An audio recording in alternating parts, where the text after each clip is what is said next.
Well, good evening, everybody, and thank you so much for coming to our Institute of Island Studies lecture. This is the second lecture we've had for 2018. We probably have another 3 on the go, and I'll mention those at the end. But tonight, very happy to have Dr. Nand Bardouille here.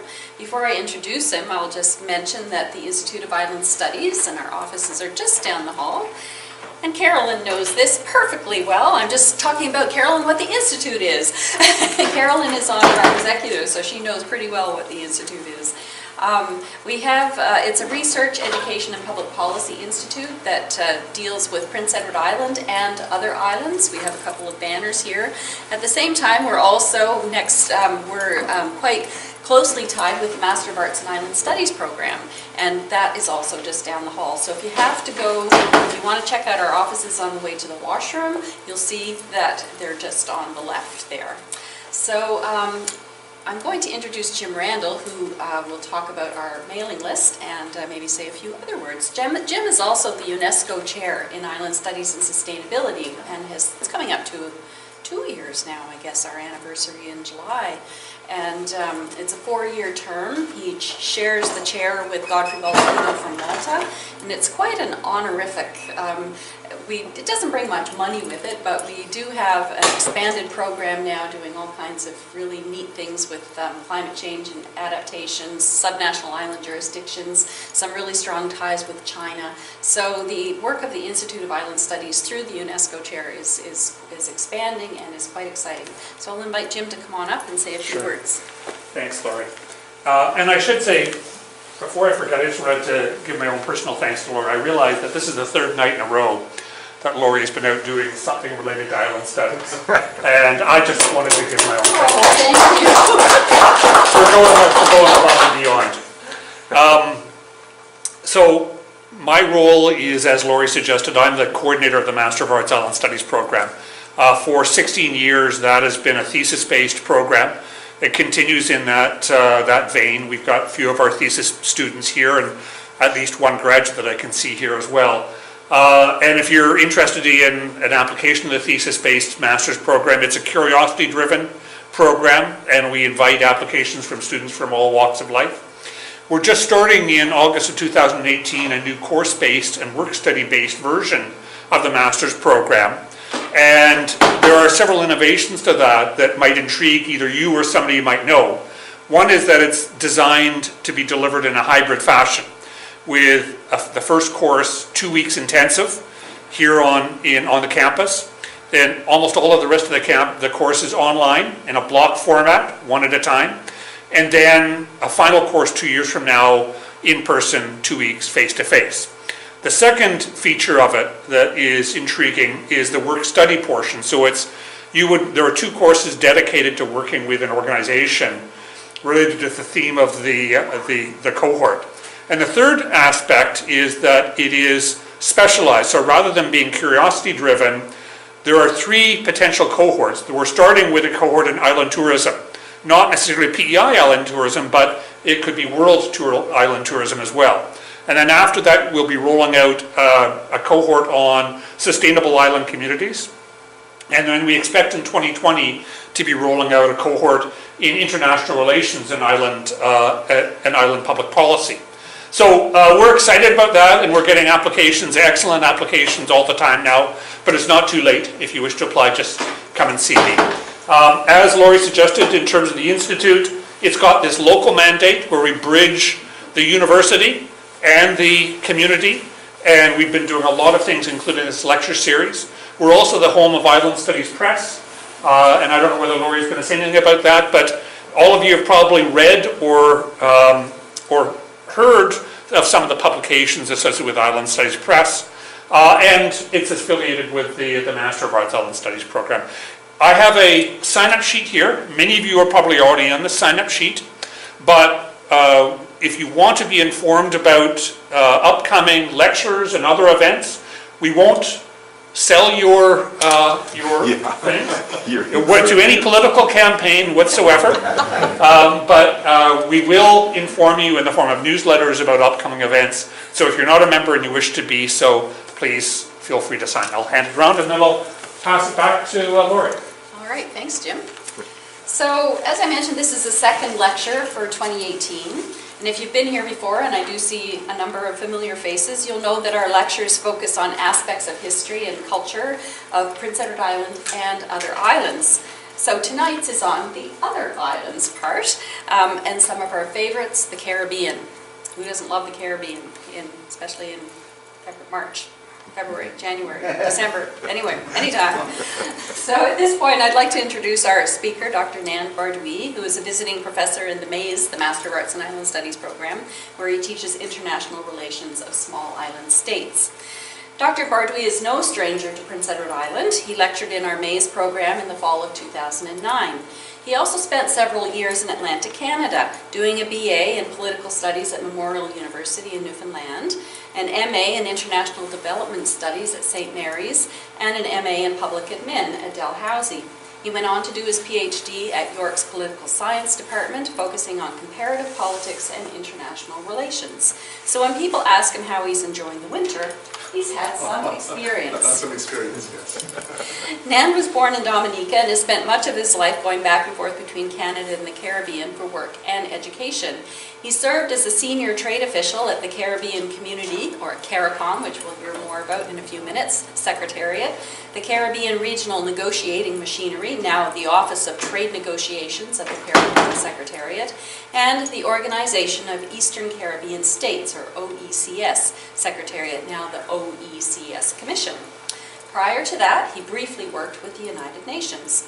His research interests are in international relations and comparative politics, with a specialization in the diplomacy, foreign policy, and international economic relations of small states. He was recently awarded the Warwick Transatlantic Visiting Fellowship at the University of Warwick's Jesu Persod, and I don't know if I'm pronouncing that correctly, but I gave it my best shot, Center for Caribbean Studies in Coventry, England, where he'll be a scholar in residence later this year, so congratulations on that. Given the topic of this evening's lecture and his prior role as a practitioner, Dr. Bardouille has asked that I inform you that the audience, that all views expressed are his own. Take it away, Dr. Bardouille. Thank you very much. Thank you. So let me say, first of all, what a pleasure it is and an honor it is for me to be with you this evening. Thank you very much for all of you, to all of you for coming out this evening, braving the weather. It's been a bit up and down the last few days, but we seem to be on a downward trajectory with the weather. It's not getting any warmer. Be that as it may, I just wanted to take the opportunity to also acknowledge, like Jim, the very hard work that Laurie, you've put into this event and events like this. I think without yourself and people behind the scenes, this wouldn't be possible. So again, another round of applause. I see so many familiar faces, friendly faces in the crowd. I also wanted to take this opportunity to extend a heartfelt thanks to the MAIS community, but also to the wider university community for extending such a positive and nice welcome to me for the brief time that I'm here at the university. I think it would be remiss of me if I didn't also extend a special note of thanks to Jim Randall for your courtesy, obviously, and in inviting me to come and teach here at the university for a semester. Let me begin by way of a straw poll. By a show of hands, how many of you are familiar? I know I spoke with one person just before we began the session this evening. How many of you, and she said she is familiar with CARICOM, how many of you are familiar with the Caribbean community? How many of you have heard of the Caribbean community? Okay, all right, good. So, that means that I'm going to be under pressure. And also by way of another straw poll, how many of you are aware that islands beyond the Caribbean, both sovereign and non-sovereign islands, are in some way, shape or form involved in regional integration or regionalist projects? How many of you are familiar? Yeah. Okay. And I'm sure some of you have heard of the Beyond the Caribbean community. I'm sure some of you have heard of the Indian Ocean Commission. Yeah? Okay, so for those of you who aren't aware, the Indian Ocean Commission comprises Reunion, which is a non-sovereign jurisdiction. Small island, small a sovereign, how would you say that, Jim? SNIJ, subnational island jurisdiction. Subnational island jurisdiction. But beyond that, the Comoros, Mauritius, Madagascar. Maybe I'm missing one here. There's the Seychelles, I think, as well, is part of the Indian Ocean Commission. Within the Pacific, there's also the Pacific Islands Forum, which mainly is made up of, ostensibly made up of sovereign island jurisdictions as well. So what I'm hoping we can do, beyond looking at the specific experience of the Caribbean community and regional integration that obtains in that particular context, sort of at the close of this presentation, hopefully, I would have given you insight, not just in terms of the specific subject matter of my presentation this evening, but what happens outside of the CARICOM context. Why other island jurisdictions, both sovereign and non-sovereign, decide to go down the road of regional integration. Hopefully, towards the end of my presentation this evening, you'll have a better sense as to why this has become pretty common practice now with island jurisdictions. Yeah? So let's get right into it. Let me begin, and am I speaking loud enough for everybody? Yeah? Okay. Let me begin by sort of framing the presentation this evening. There's a threefold objective, broadly speaking, to tonight's presentation. And by way of part one, the objective is to review some background concepts for you, but also issues germane to the subject matter of my presentation this evening. The other objective under part one is to trace key historical developments in the lead up to the establishment of the Caribbean community. By way of part two, there's a very specific objective there, and that's to briefly review the CARICOM Regions project, and then we really transition into the meat of tonight's focus, and that is overcoming small state size-related constraints. Once I've given you that background, I want to get right into it and broadly explore CARICOM's role in that regard. And the objective there is to highlight the role, as I mentioned, of CARICOM and the role it plays in positioning its members to overcome small size. And obviously, as is the norm, I'm going to finish off with a few closing remarks and reflections on CARICOM's prospects. So the overview of the roadmap of what we're going to be doing by way of this presentation this evening, I'm going to be looking at some terms and concepts. I'm also going to give you a geographical framing of the Caribbean. We're also going to look beyond CARICOM very briefly. We're going to look at three other regionalist projects that obtained in the Caribbean Basin. And then we're going to go through a guided tour of how we got here, what were the precursors to CARICOM. CARICOM was established in 1973. What came before? By way of part two, we're going to look at a vision and mission of CARICOM. We're also going to look at the pillars of the integration experiment or movement, and we're also going to be looking at the CARICOM Secretariat, a brief introduction to the Secretariat, but also, some of you may be surprised to know, there are fully 24, just short of 24, around 23 community institutions that I'm going to give you in broad measure a sense of. And then we're also going to take a look at the premier project within CARICOM, and that's the CSME.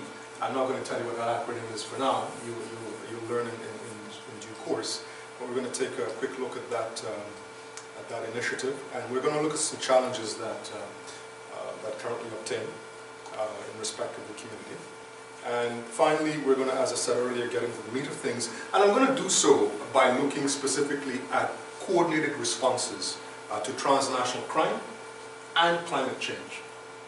Therefore, through case examples, give you an appreciation for the subject matter of my presentation this evening. And as I said earlier, we're going to wrap things up. But let me begin.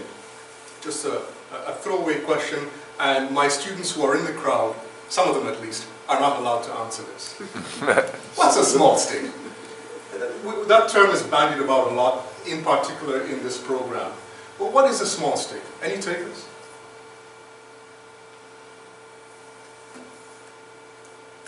A state with a population under a certain size. Ah, okay. Very good. All right, we'll get into a little bit more of that territory in due course, but that's it. You're in the right direction. We're going to explore thresholds. By way of certain thresholds, in particular, a population-related threshold, and that's what you're intimating. Typically, in comparative politics especially, that particular population threshold is utilized more often than not to determine what a small state is. A small state is also used terminologically in an international relations context. And in an international relations context, there are other factors that are brought to bear to define a small state, but more on that in due course. What about a state? What's a state? Now my students can come in. I'm going to put you on the spot. and please don't embarrass me by not knowing the answer to this. Are there six broad descriptors of a state? And if you can give me one, I'd really appreciate it. You better give one. Well, it's a sovereign country. Please, Margaret. It's a sovereign country. It is able to stand with other states on an equal footing, and it is the only state that can discipline the people. So the long and the short of it is, and all of you are right, the six core descriptors: permanent population, territory or boundary, sovereignty, it must have a central government, and of course, as I think you were intimating, Margaret, recognition as well. And it's also been said a state has a monopoly on the use of force. Okay, let's get into the thick of things with some of these terms and concepts. So small states, it's a contested category, and as I think I intimated earlier, let's look at this concept of residual. In an international relations context, there are three broad categories of states. You have your great powers, you have your middle powers, and then everything else that doesn't fit in those two categories are residual states, typically referred to as small states. And intimately tied to this notion of a state and the categories of state is power. And in international relations, and I'm not going to bore you with certain details, but I think it important to sort of situate this presentation before I proceed any further. There are broadly three definitions of power. There's hard power, soft power, and then there's something called smart power. There are variances to how scholars have gone about articulating soft power, and I'm not going to get into that, but briefly speaking, hard power makes reference to an actor having the ability to influence another actor to act in ways that entity would not have otherwise acted. So we can think here of military intervention, we can think here of coercive diplomacy. Soft power is a reference to the capacity to persuade others to do what one wants. And basically it's the ability to get what one wants through persuasion or attraction. We can also think of smart power, which is typically a reference to the capacity of an actor to combine elements of both hard and soft power in ways that mutually reinforce the actor's purpose. In terms of, going back to the small state concept, in terms of, and thank you very much for that, a member of the audience, in terms of the size reference to small states, as I said earlier, typically population is used to sort of measure and provide insight into what a small state is.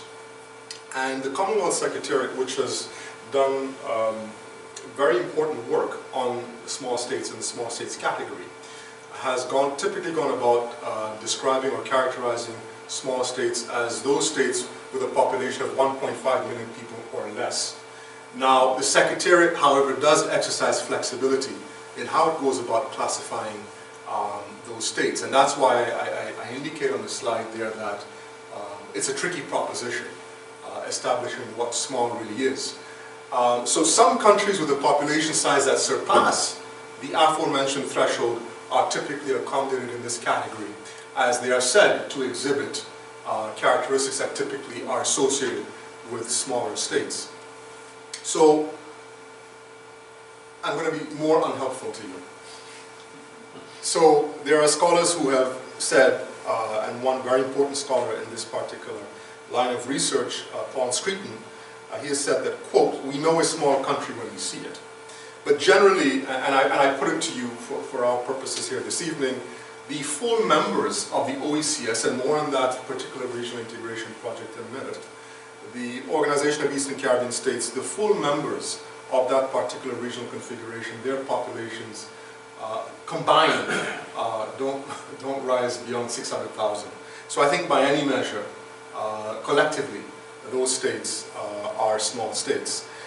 We can think of SNIJ, S-N-I-J, like Montserrat, which is a British overseas territory. Its population is around 5,000 persons.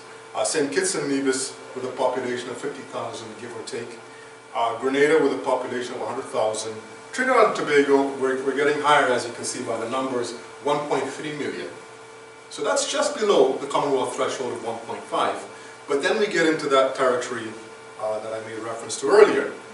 This notion of flexibility being extended to which categories, which countries, I beg your pardon, fall in to that category.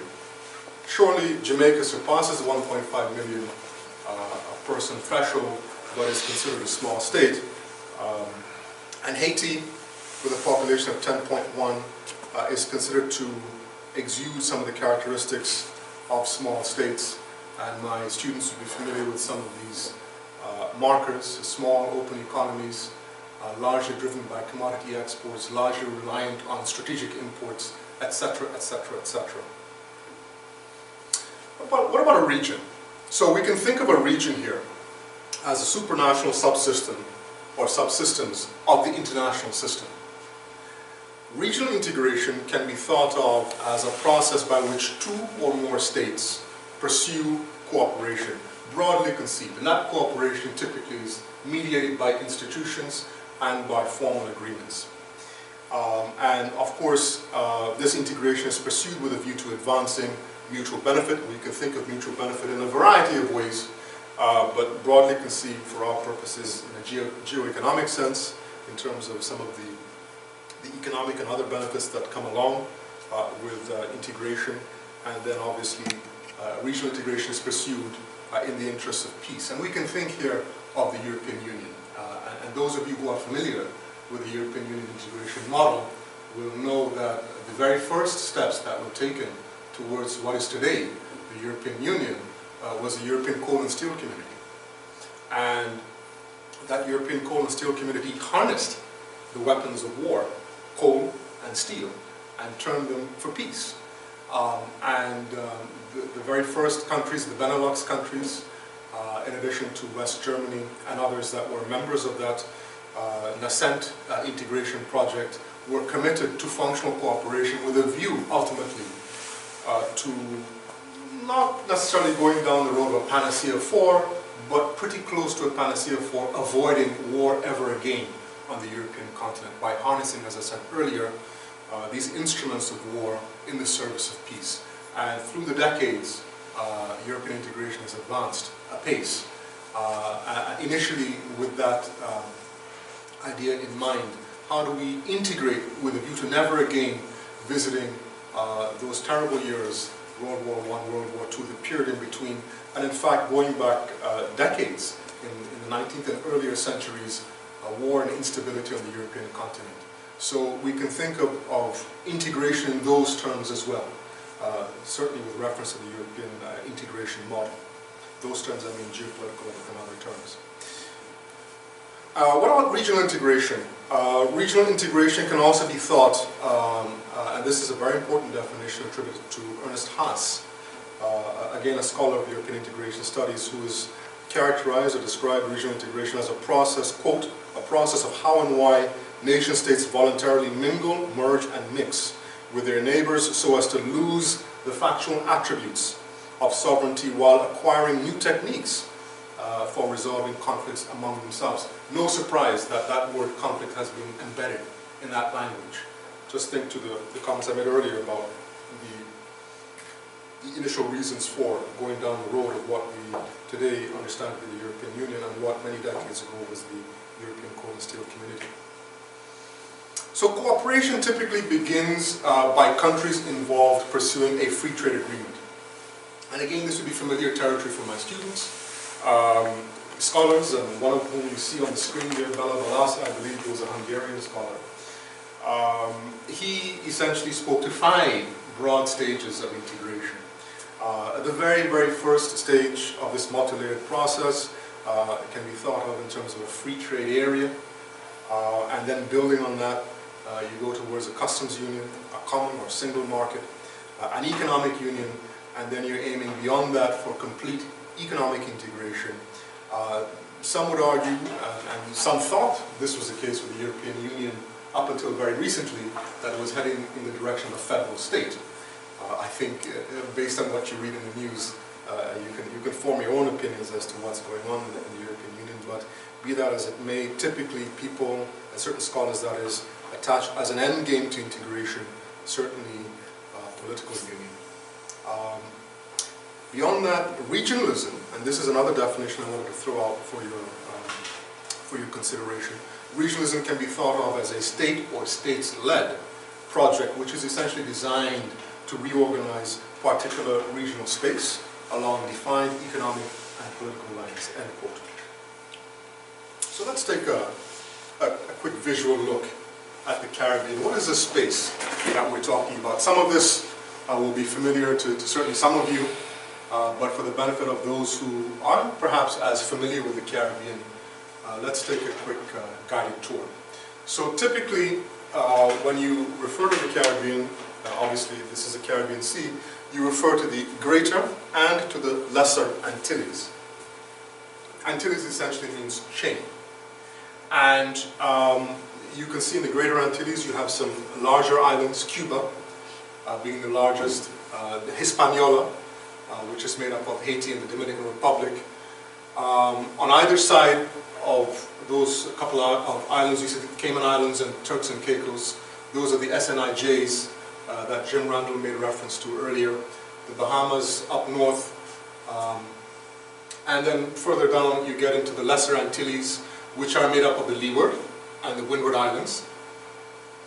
And all the way down south, this map leaves out it leaves out, it has Guyana partially, but just below Guyana, and thank you very much for that, Suriname is missing.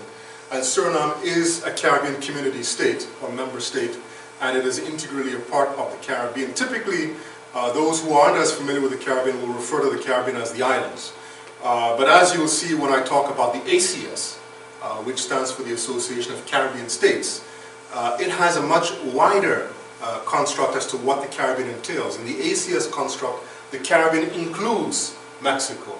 I mean, all these islands, all these countries, I beg your pardon, are bounded in part by the Caribbean Sea. And by that conception alone, the ACS represents these as Caribbean countries. And we'll learn a little bit more about that in a few minutes. But in the ACS conception of things, all these countries that either are completely or partially bounded by the Caribbean Sea are Caribbean countries. So missing from this is not just Suriname, but French Guyana, which is just to the southeast of Suriname. And French Guyana is a French overseas department, like Martinique and Guadeloupe, and some other islands in between. So that is the space we're talking about this evening. And you can see the North Atlantic. And in the North Atlantic, there's one other CARICOM member state, and I'll provide you with a pretty comprehensive list in a minute or so. But there's one other CARICOM associate member that is in the North Atlantic, and that's Bermuda. And typically Bermuda, you can tell for obvious reasons, is fully 700 kilometers above this space here in the North Atlantic. Bermuda is an associate member of CARICOM. So that is the space we're talking about. So as I promised earlier, we can think of 4 interlinked Caribbean regional systems. And they are the Association of Caribbean States, the Caribbean Community, CARIFORUM, that stands for the Caribbean Forum of African, Caribbean, and Pacific Group of States, and the OECS, the Organization of Eastern Caribbean States. Strictly speaking, and just by way of a caveat here, CARIFORUM is an externally installed administrative and cooperation mechanism. And it essentially brings together the independent CARICOM member states, the Dominican Republic, and Cuba. Cuba is a member of CARICOM, but I should, let me just take a step back. This CARICOM construct is one of 6 constructs that are integral to what is referred to as an EU-ACP relationship. The ACP stands, as you can see from the screen, for the African, Caribbean, and Pacific group of states, which is a group of states fully 77 plus members strong. It has a secretariat based in Brussels, and mediating the relationship between the EU and the ACP states. These are obviously states in Africa. There are 4 regions in Africa that are considered ACP regions, 1 region in the Pacific and 1 region in the Caribbean. This broad construct of states have an aid and trade and political relationship, which is currently mediated by the Cotonou Agreement. Not so much, it's not so important that we have that in our minds going forward, but that's a legal framework that mediates that relationship between this very broad set of developing country states and the European Union. And as I said earlier, there's another caveat, and that's the ACS. Broadly speaking, it's more so a cooperation and a consultation arrangement at the level, as I said, of the Greater Caribbean. So we can think of CARICOM and the ACS in cooperation terms, less on integration terms. Integration is an important part of what those latter 2 constructs are about, but not so much as CARICOM and OECS, which are strictly speaking integration primed and integration informed schema. So a defining feature of each, and that is each one of these constructs, is that rather than being market-driven, the projects are state-led and for the most part informed by binding treaties. There are, of course, interdependencies, not least on account of imbricated membership. OECS members are also CARICOM members, and OECS members are also members of CARICOM. And as you build out in this way, OECS members are also members of the ACS. So you can think of membership in a cascading way. OECS members are members of the other 3 regionalist projects that we spoke of earlier. The ACS was established in the mid-1990s, CARICOM in 1992, and CARICOM, as we'll see shortly, in 1973, and the OECS, by way of the Treaty of Basseterre, was established in 1981. CARICOM membership spills out, as I said, in terms of the independent CARICOM states, spills out into CARICOM, and then so on and so forth, as we go into each layer of this concentric circle model.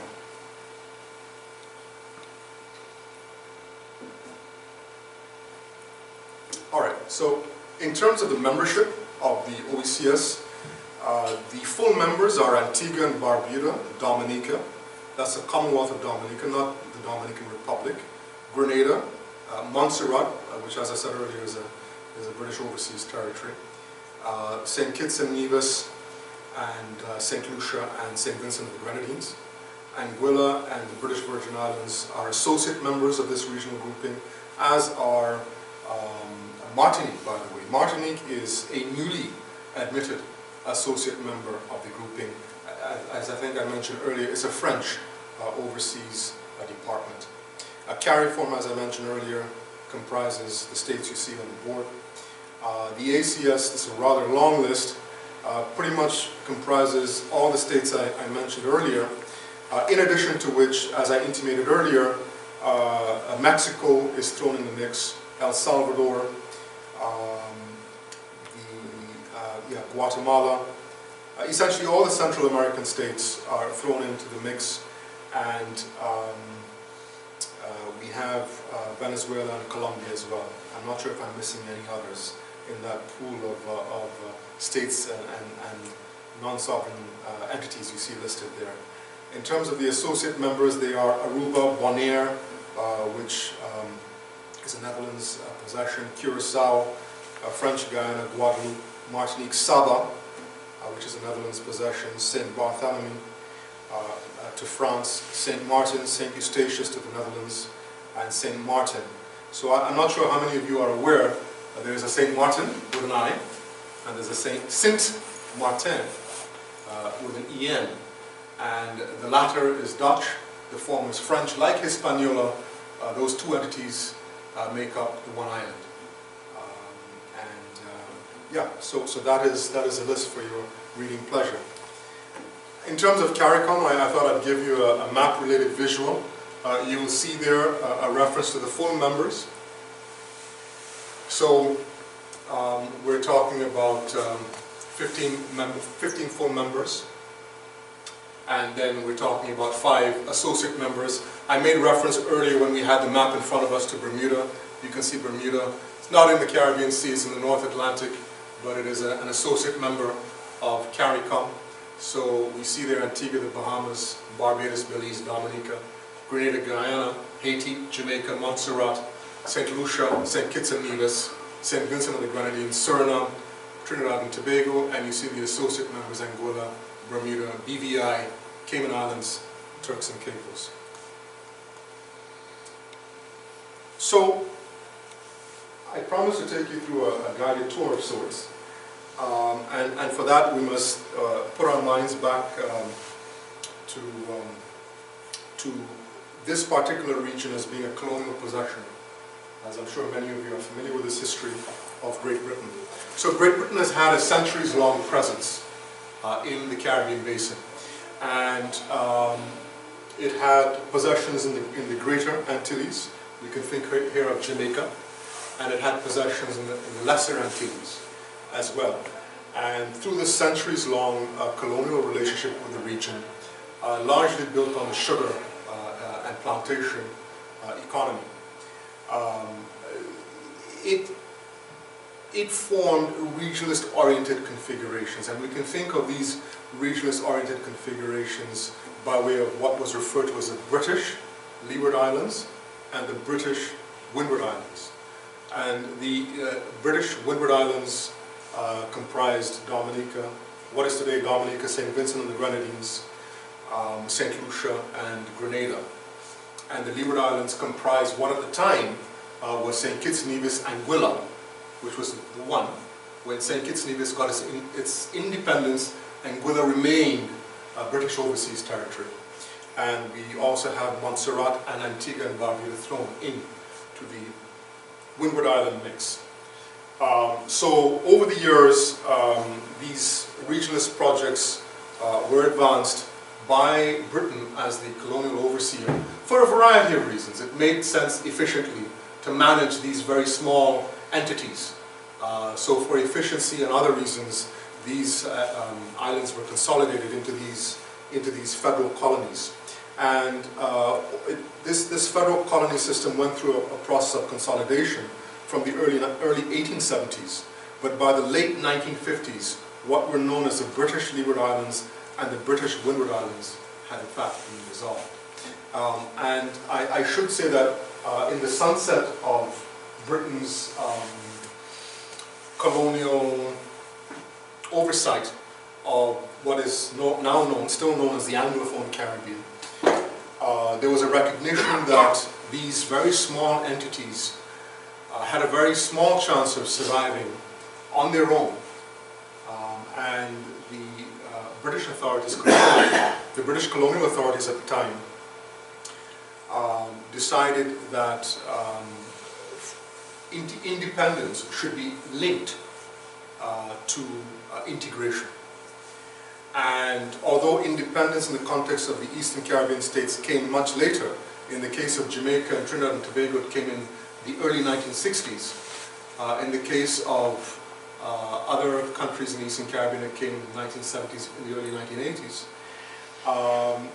The British authorities advanced this West Indies Federation construct. And the West Indies Federation construct would come to comprise of Barbados, Jamaica and Trinidad and Tobago, as well as the Windward Islands I spoke of earlier, and the Leeward Islands. Left out of the mix, however, was British Guyana, and what at the time was called British Honduras. So for those of you who don't know, you would have seen on that map earlier, Belize. So Belize was formerly known as British Honduras.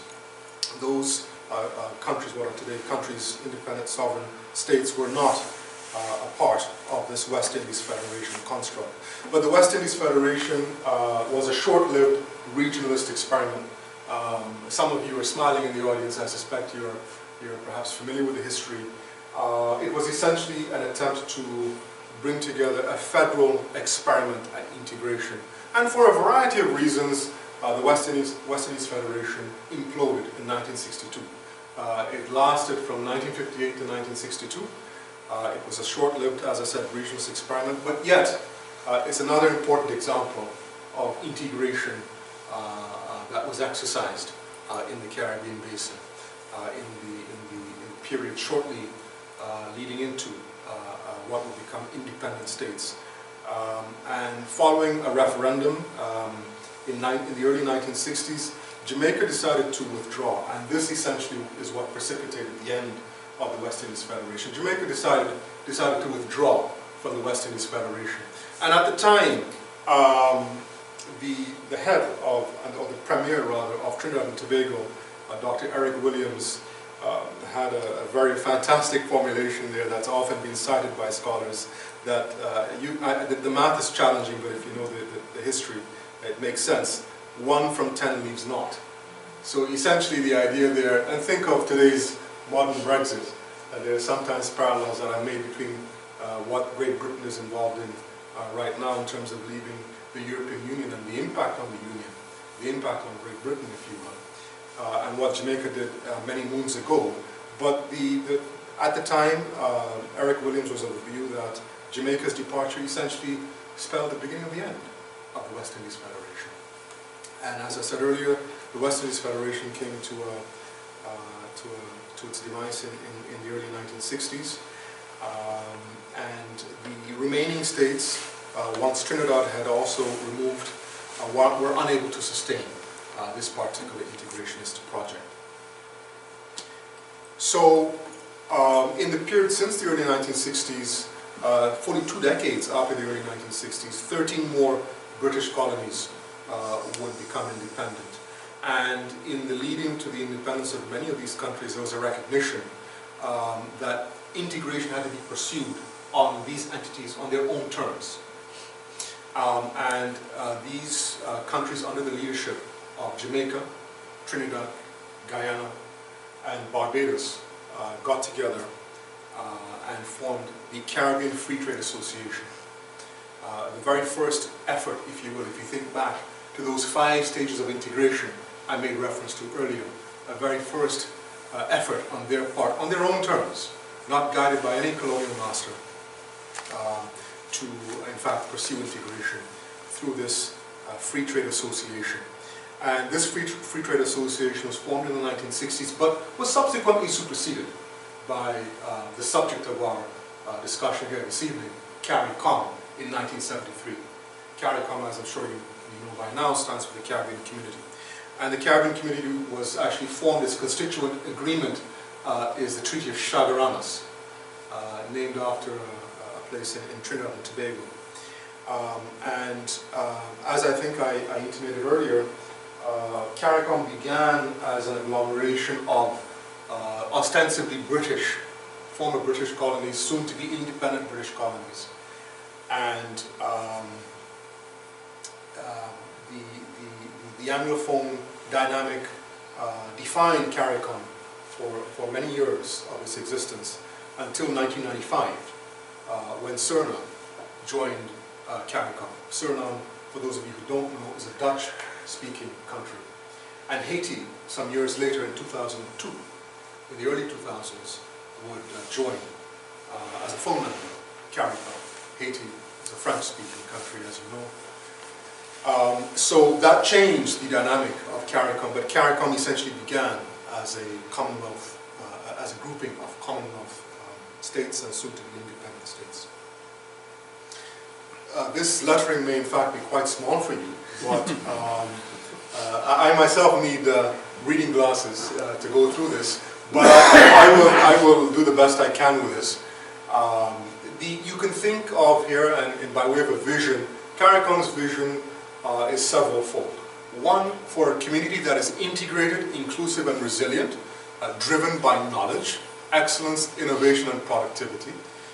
It's also envisioned that CARICOM will be a community where every citizen is secure and has the opportunity to realize his or her potential with guaranteed human rights and social justice. It's also envisioned that the community will contribute to and result in the sharing in of its economic, social, and cultural prosperity.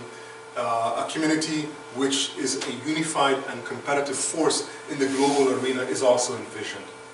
And there's fully a dozen-point mission, and I'm not going to go through this with you. If you want to take a deeper dive into the subject of our discussion here this evening, you're welcome to do so by going to caricom.org. But I'll read out a couple of them for you. One particular mission is to realize our, quote, human potential as defined by the ideal Caribbean person, full employment and full enjoyment of human rights, to ensure that social and economic justice and the principles of good governance are enshrined in law and embedded in practice, to mainstream all aspects of sustainable development, including the environment, economic, and social dimensions, to systematically reduce poverty, unemployment, and social exclusion and their impacts. And I'll just go through one more. To encourage citizens to willingly accept responsibility to contribute to the welfare of others, and to project with one voice on international issues. That's an important point that we're going to return to shortly. So we can think of CARICOM by way of three broad pillars in the first instance, and then I'm going to look at a fourth pillar very shortly. The Caribbean community and common market has evolved. You can think here of a deepening of the community to rest on three pillars. Economic integration, functional cooperation.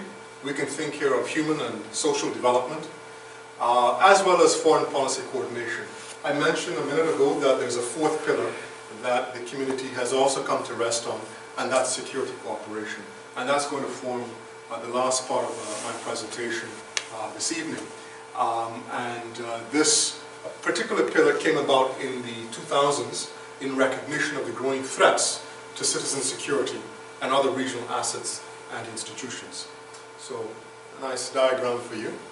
So we can think of CARICOM integration as being positioned on these four pillars.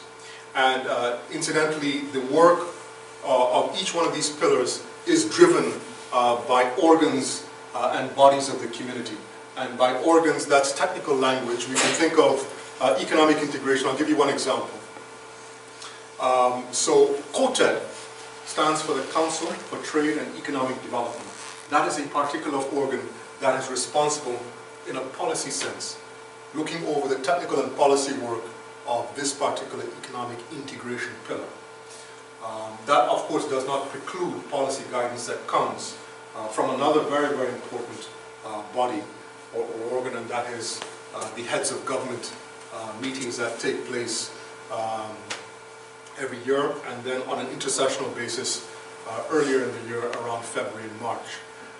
But each one of these pillars is guided by a particular organ or body. The Secretariat, under Article 23 of the revised treaty, and more on that very shortly, the constituent treaty that I made reference to earlier, the Treaty of Chaguaramas, had to be revised, and I'll tell you why it had to be revised in a minute or so. But under Article 23 of this particular revised treaty, and the full rendering of that name is the Revised Treaty of Chaguaramas, establishing the Caribbean community, including the CARICOM single market and economy. Again, think back to that Bella Balasa model, the 5 stages of integration, and CARICOM is at the stage of pursuing a single market and economy as we speak. But as I said, I'll go into some of these issues in greater detail very shortly. But under this particular article, provision is made for the CARICOM Secretariat, and the Secretariat itself is the principal administrative organ of the community. Its headquarters are based in Georgetown, Guyana, and it has a satellite office in Jamaica and a small office in Barbados, which essentially is responsible for the single market and economy program of the Secretariat. And there are close to 24 regional organizations. For those of you who aren't aware, beyond the Secretariat, close to 24 regional organizations that fall into a number of relational categories with the Secretariat and its organs. Some of the print may be a little fine for those of you further back, but I think it important to give you a sense, and by the name alone you'll get a sense as to how these institutions are imbricated in the regional integration experiment. You have the Caribbean Agricultural Development Institute. You have CAFSA, which stands for the Caribbean Agricultural Health and Food Safety Agency. There's also the Caribbean Aviation Safety and Security Oversight System. Again, a lot of these organizations by name alone will give you an inkling as to their responsibility. You have the Caribbean Center for Renewable Energy and Energy Efficiency. There's the Caribbean Center for Development Administration, or CARICOM. There's the 5 Cs, as it's called, the Caribbean Community Climate Change Center. There's also the CCJ, a relatively new regional institution, the Caribbean Court of Justice, that is. It's the final court of appeal for some CARICOM states, not all. There are still many states that look to the Privy Council as their court of final appeal.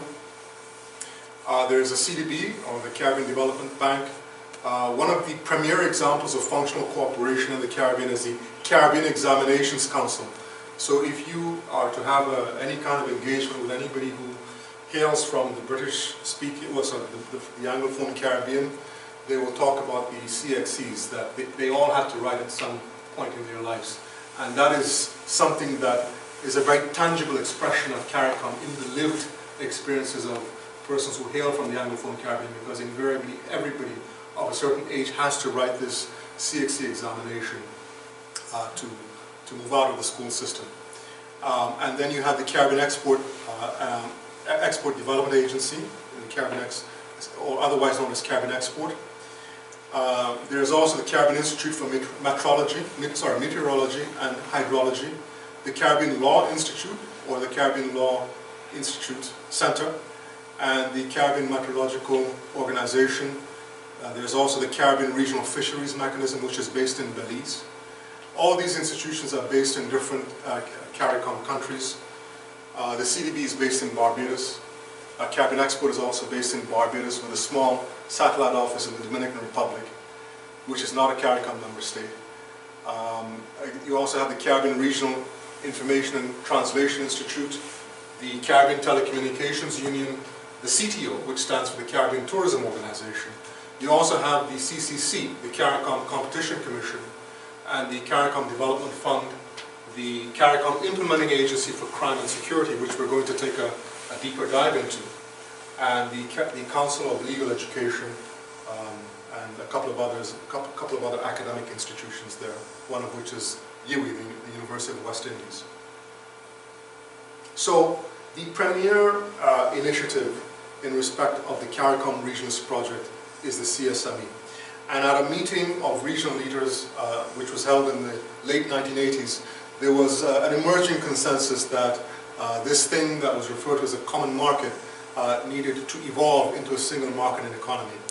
And a few years after that decision to establish the CSME, what is today, as I said earlier, the showpiece of the CARICOM integration movement, another seminal event took place, and that is in early 2001, the original treaty establishing CARICOM had to be revised. As I said earlier, the reason why it had to be revised is that the establishment of the CSME meant that the Treaty of Chaguaramas needed to be amended, meaning that the signing of the revised treaty can be thought of as an historic moment in the evolution of this particular grouping. The main objectives of the CSME are, quote, the full use of labor, full employment, and full exploitation of the other factors of production, natural resources and capital, competitive production leading to greater variety and quantity of products and services to trade with other countries.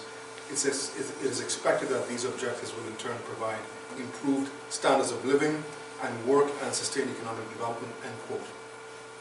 The CSME also transcends a narrow focus on the liberalization of trade in goods among the bloc's members. The CSME is also not only expands this process to include services, but also provides for the free movement of capital, which is one of the factors of production, skilled labor, and the freedom to establish business enterprises anywhere in the community. CARICOM has faced challenges in recent years, and there are a number of challenges, but I'm going to focus on one. And that's a challenge that's typically referred to as the implementation deficit. As I made reference to earlier, the highest organ in the community is the heads of government. And the heads of government meet, and when they meet, they make certain policy pronouncements. And scholars have observed that over the years, there's a gap between, certainly in the CSME context, there's a gap between what the heads of state pronounce on, what the policymakers in the community pronounce on, and what is actually done by way of the regional integration to advance or to implement those decisions. And this gap is referred to as an implementation deficit. And the gap essentially exists because the CARICOM Secretariat, as you see from the screen, cannot exercise enforcement powers in relation to decisions of the conference based on the fact that it is an intergovernmental organization. It's not a supranational institution in the sense of the European Commission. It's an intergovernmental organization, and there are limits on its powers. It can only move as fast as its member states want it to move. So in light of these challenges, CARICOM is confronting a reform process was initiated in 2013. That reform process is currently in train, and it's targeting both the Secretariat but also the broader community and the organs that animate that community. And it's essentially looking to see how it can advance or close not only this gap that I spoke of earlier, but how it can address some of the broader challenges that the community faces at this time. Now I want to, in the remaining time that I have left, get into really the meat of our gathering here this evening. We can think of CARICOM's role in a positioning sense. So I mentioned earlier that small states face several disadvantages, and these are size-related disadvantages. And as small states, CARICOM members are disadvantaged, and they're disadvantaged typically in a capacity sense, but also in a resource-related sense. They face a number of capacity constraints related to institutions, human resources, financing, and this constrains their ability to act on any number of policy fronts. Yet, these Caribbean states face a number of traditional and non-traditional security challenges. And we can think in the latter regard of non-traditional security challenges as transnational crime, certainly illicit and illegal drugs, drugs trafficking, drug trade. For those of you who aren't aware, Caribbean countries, at least some of them, are major transshipment points for cocaine and other narcotics. And we can also think of non-traditional crime and security-related challenges around the matter of terrorism. Another very important non-traditional security challenge that is being faced by these islands, but also other islands around the world, is climate change. So let's look at how CARICOM positions its members to deal in the first regard with its crime-related challenges. In 2006, IMPACTS was established, and you would have seen IMPACTS made reference to in the list of community institutions I reviewed for you earlier. And again, that stands for the CARICOM Implementation Agency for Crime and Security.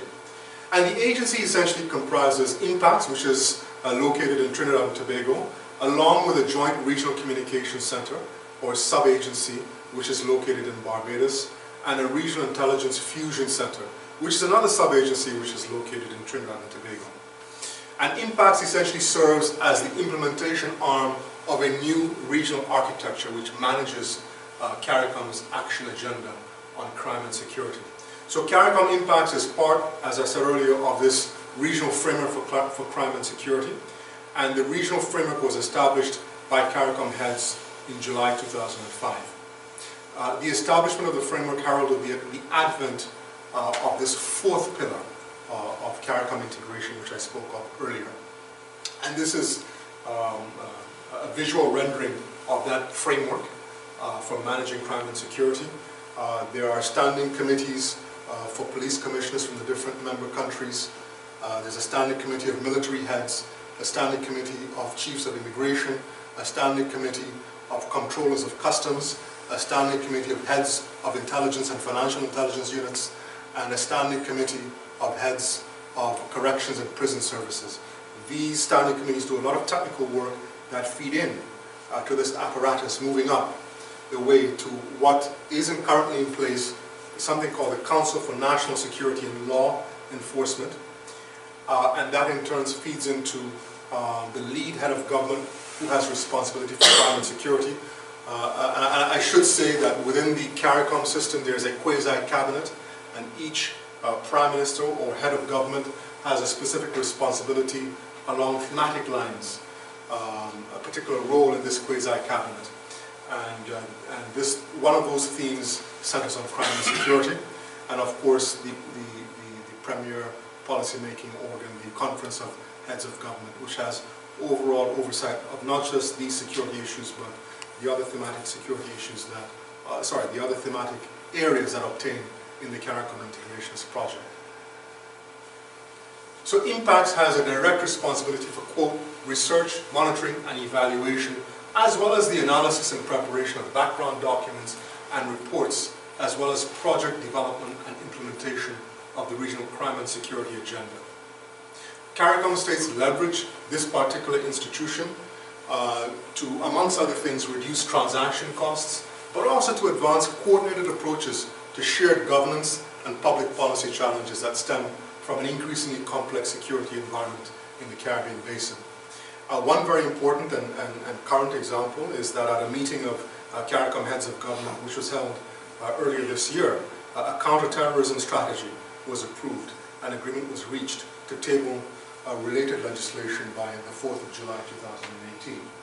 So what we see by way of the work of IMPACTS and the extent to which these CARICOM members get together and coordinate approaches to shared security challenges in the various jurisdictions is an attempt to reduce transaction costs, an attempt to deal, as I said earlier, with shared problems together and in a coordinated manner.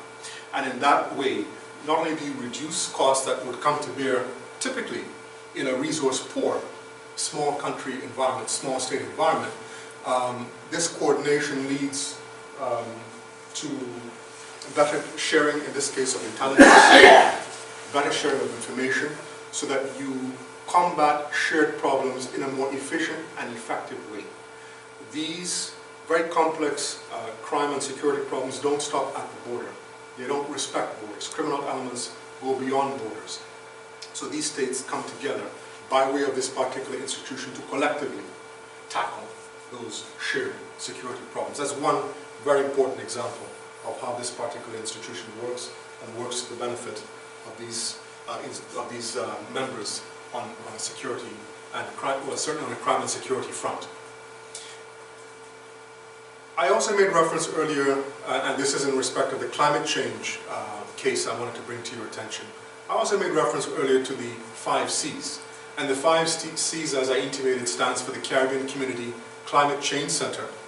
And the center's mission is to, quote, support the people of the Caribbean as they address the impact of climate variability and change on all aspects of economic development through the provision of timely forecasting, but also analysis of potential hazardous impacts of both natural and man-made or man-induced climatic changes on the environment, and the development of special programs which create opportunities for sustainable development.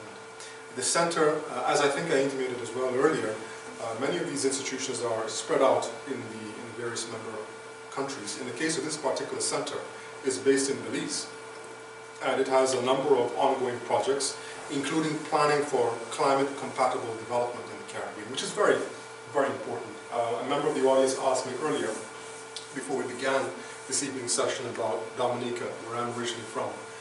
And as I think I mentioned to you, our development has been put back a number of years in light of the events of last fall. Many, if not all, these Caribbean countries are talking now about climate-compatible development. what systems you have to put into place in recognition of all these climatic events that are becoming increasingly more frenetic and unpredictable. This plan I made reference to earlier, this climate compatible development plan, defines the region's strategic approach for coping with climate change over a number of years, 2011 to 2021. Again, what you see going on here is a shared approach. Many of these islands are in the hurricane belt. Guyana is not, but the island, certainly the island jurisdictions in the Caribbean basin, many of them are on the hurricane belt. And for them, shared approaches to coping with these climatic, these non-traditional security problems as well, these climate change related problems are on all these states' radar.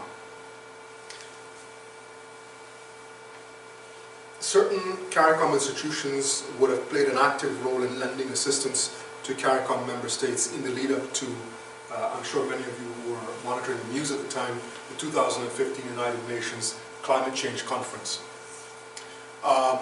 Beyond the Secretariat, other institutions were involved in providing capacity and capacity-related support to member states as they engaged in this very important meeting that took place from November to December of 2015, which resulted, as you're all aware, I'm sure, in the Paris Agreement, which is a global agreement on the reduction of climate change. What some of you perhaps are not aware of is the role collectively that CARICOM played as a grouping of small states in bringing its advocacy and its strong representation to bear in the work of AOSIS. AOSIS stands for the Alliance of Small Island States, which played a critically important role, again in concert with regional groupings like CARICOM that represent small island states, in pushing for a 1.5 to stay alive campaign.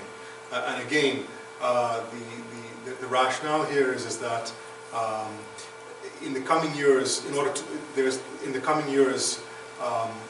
there's a need to maintain the global average temperature rise well below 2 degrees Celsius. And this 1.5 to stay alive campaign, again, a recognition of this fact, was very successful. And on the advocacy front, CARICOM played an instrumental role in positioning AOSIS to carry forward this campaign. CARICOM successfully promoted the recognition of the special circumstances and vulnerabilities of SIDS, which stands for the Small Island Developing States, which are amongst the lowest contributors to greenhouse gas emissions, but again, are the most threatened by climate change. And we see this in a very tangible way in the context of the Paris Agreement. The Paris Agreement actually recognizes the need to limit global temperature increases well below 2 degrees Celsius. And I'd go out on a limb to say that it is because of the advocacy of groups like this, like AOSIS, in concert with regional groupings that represent small island states, that language like this ultimately was reflected in the final Paris Agreement. Beyond this particular language, commitments were made by the international community to financially support climate mitigation as well as adaptation strategies in these developing countries, including the SIDS countries as well. So what we see through that case, again, through a collective effort on the advocacy front, but also on the policy front, we see a grouping that is able to bring a certain diplomatic tact that individual countries perhaps wouldn't have the capacity to bring to bear in a broader international context. And CARICOM has done that very, very well. And the case of what transpired a few years ago now in 2015 in the context of the Paris Agreement, what came out in the context of that agreement, I think speaks volumes about the importance of this particular grouping to advancing the interests, the individual and collective interests of islands and island states, certainly on an environmental front. So I would have very briefly touched on those challenges that CARICOM faces, and there are a lot of critics who call into question whether CARICOM is fit for purpose in many ways, and I haven't gone into some of that debate simply for time and other reasons. But if you were to ask me, CARICOM, how do we take stock of CARICOM's accomplishments and where it's going? I would say to you that if CARICOM did not exist, it will have to be invented. Simply put, it's too important an integration movement. I put it to you on the poster of this particular engagement here this evening. You would have come across a partial quote, integrate or perish. I'm going to, at the end of this presentation, walk you through the full articulation of that quote. But if you were to ask me, is CARICOM necessary? It is absolutely necessary. And it's necessary for the following reasons. At a most basic level, CARICOM regional integration and cooperation represent vital strategies for the region's small states to overcome the inherent vulnerabilities associated with small size and levels of development. Regional integration and cooperation, by extension, collaborative regional governance arrangements shore up resilience and self-reliance, thus facilitating states' efforts in a threefold way. One, to secure greater economies of scale and associated intra as well as extra-regional trade and development opportunities. Beyond that, this particular project, or regionalist project, enables these countries to pool scarce resources and thereby maximize synergies with respect to administrative structures and cost share in the provision of regional public goods and services. And finally, it allows them to strengthen their bargaining power and exert influence with respect to third parties in a way that they simply couldn't as individual small states. And we saw, in the context of the Paris Agreement, a very important role this collective body played in advancing the interests of these states that I don't believe individually they could ever have done so in as effective manner had it not been for CARICOM. So I'm going to end by giving you a better perspective on that quote, or partial quote you would have seen in the poster invitation to this session here this evening.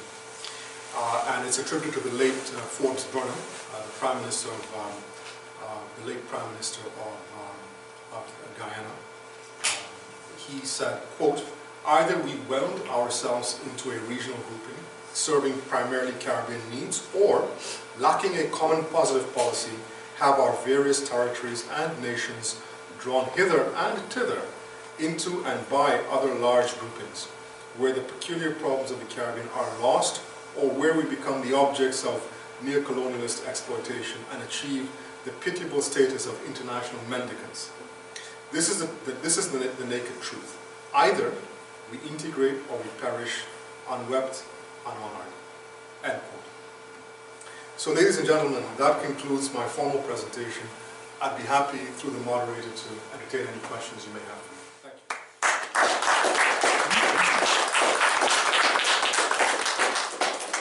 Thank you, Nand. Comments, questions from our esteemed audience? Okay. I'm guessing that on the path to regional integration, CARICOM will eventually adopt something similar to how the EU has freedom of movement of people. So what would you say would be the biggest challenges facing an initiative like that right now? Okay.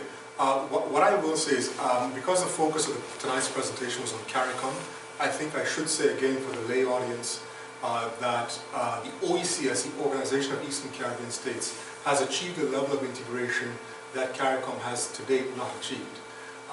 For those of you who perhaps are not aware, the OECS has a common currency called the Eastern Caribbean dollar. Scholars of regional integration will typically make reference to an economic union as being the end-all and be-all of that particular graduated stage of integration, before that is political union.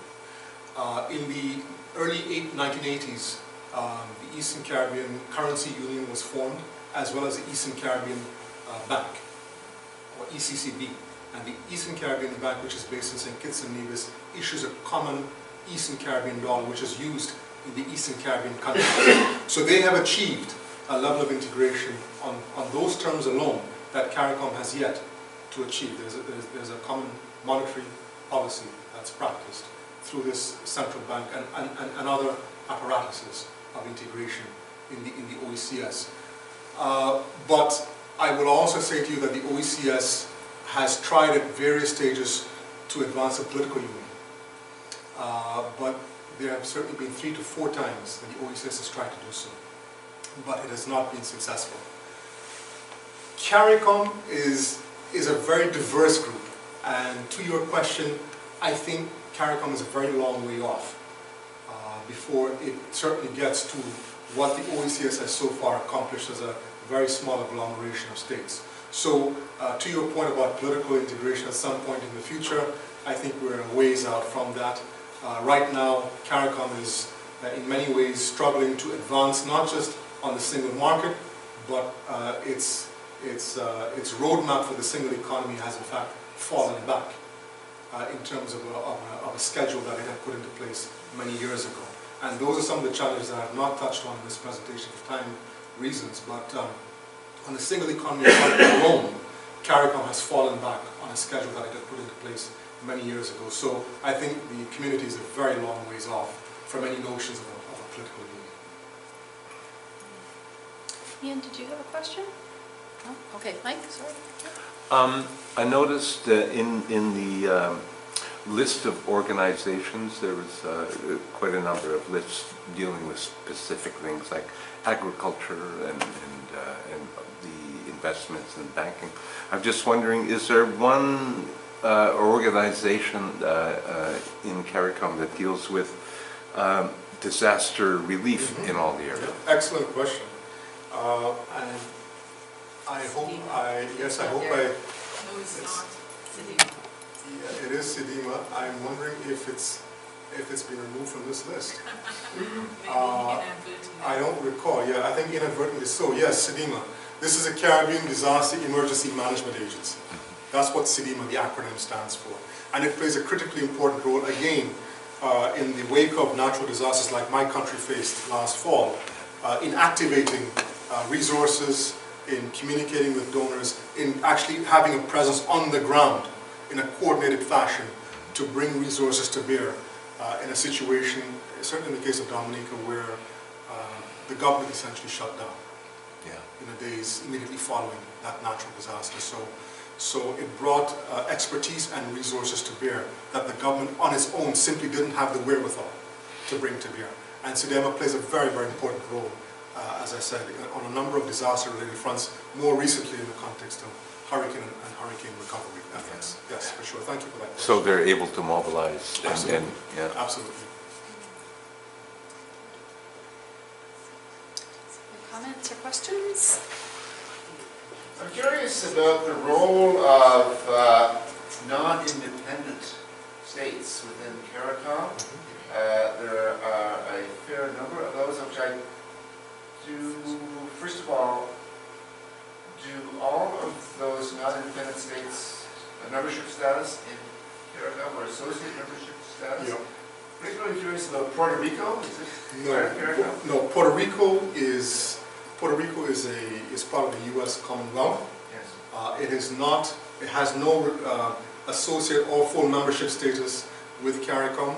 You see there that there are 5 associate members, one of which, as I said earlier, is in the North Atlantic, the others in the Caribbean Sea. But no, Puerto Rico has no relationship, formal relationship with CARICOM. The British Virgin Islands, however, is an associate member of the OECS, and as you can see here, an associate member of CARICOM. But the U.S. Virgin Islands, in case you're wondering, has no such relationship at all, either with CARICOM or the OECS. So both the U.S. Virgin Islands and Puerto Rico is not a formal member of CARICOM. One of the ways in which territories become gradually more separated from their original sovereign nation, colonial entities, the last stage of that usually is they have autonomous government powers within their own territory with everything except the military and foreign relations. Yep. So and I'm not sure where those entities are on that scale, but I'm just wondering how much power do these entities, associate members, have to go to that table and voice their own opinions and express their own views in an international forum without being, the least being drawn back by, the colonial office back in. Yeah, and there's no easy answer to that question, largely because these subnational jurisdictions have various forms of relationships with the colonial masters. So Some of them have more independence, some of them have less independence to pursue certain policy lines. It depends on the jurisdictional status that exists. So not all of these associate members have identical relationships with London.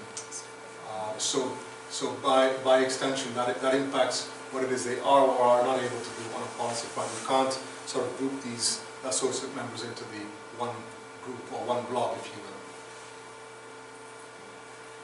will. And I know it's getting late, so maybe I could just put a plug for a conference that will be coming up, hopefully next March. And our organization is going to be partnering in order to put on, co-host a conference in the Caribbean that looks at small island states and small island territories and tries to take a comparative approach to issues of sustainability, economic development, etc., from sort of that perspective.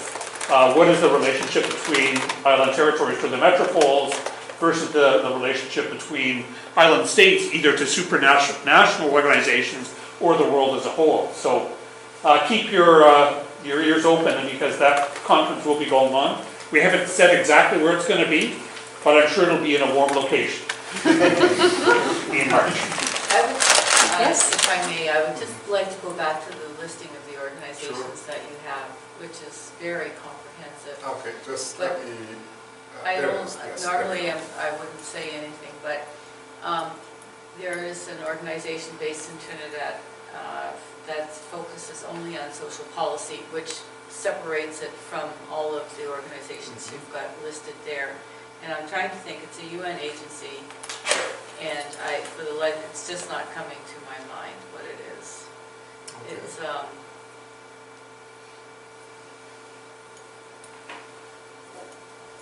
I'm stumped, I'm sorry. Okay. I wouldn't be able to say offhand, but this list is actually drawn from the CARICOM The website, website. as I'm sure you can tell by the source Yeah. there. Maybe if it comes to you, you can always drop me a line. Yeah, I will. Yeah. Anyway, it feeds into the heads of state Uh-huh. on a regular, to COTED. Okay. Okay. Great. Thank you for that. All right. All right, well, please join me in thanking Nand for...